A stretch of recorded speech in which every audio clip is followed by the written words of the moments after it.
সন্ত্রাসীদের অভয়ারণ্য যেখানে থাকুক সেগুলো নির্মূল করা হবে।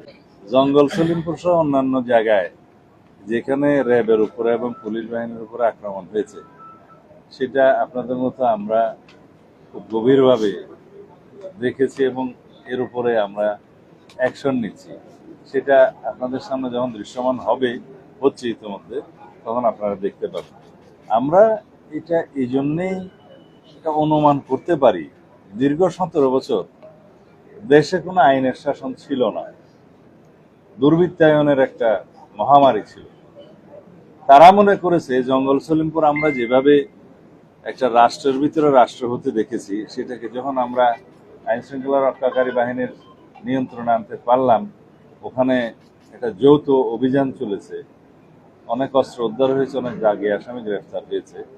সেখানে আমরা যখন ঘোষণা করেছি যে পুলিশ একাডেমি করা হবে, র্যাবের জন্য একাডেমি করা হবে, এবং আমাদের পুলিশ বাহিনীর ক্রীড়া কমপ্লেক্স অন্যান্য বাহিনীর বিজিবির এবং এপিবিএন এর ভারতপক্ষে আমরা আরো অনেক, যেহেতু আমাদের সংস্থা অনেক আছে, তাদের সবাইকে ওখানে অ্যাকোমোডেট করব। ওইখানে চট্টগ্রাম জেলা মানে কারাগার স্থানান্তর হওয়ার কথা আগে থেকে। এই জায়গাটা একটা প্রশাসনিক এবং বিভিন্ন নিরাপত্তা বাহিনীর, শৃঙ্খলা বাহিনীর একটা হাব, ট্রেনিং সেন্টার হয়ে উঠবে।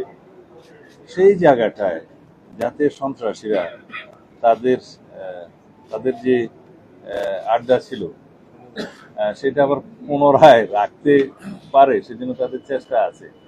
তবে তারা যে উদ্যত আচরণ করেছে, যে দুঃসাহস দেখিয়েছে, সেটা আমরা খুব কঠোরভাবে নিয়ন্ত্রণ করব আগামী দিনে। আমি এখনই পরিকল্পনা ফাঁস করতে চাই না।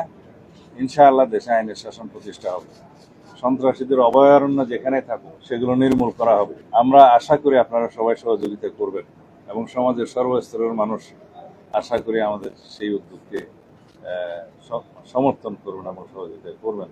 আমরা এই দেশে কোনোভাবেই সন্ত্রাসী, মাদক ব্যবসায়ী এবং চাঁদাবাজি এগুলো কোনো স্থান দেব না। এই ব্যাপারে আমরা জিরো টলারেন্সে আছি। ধন্যবাদ।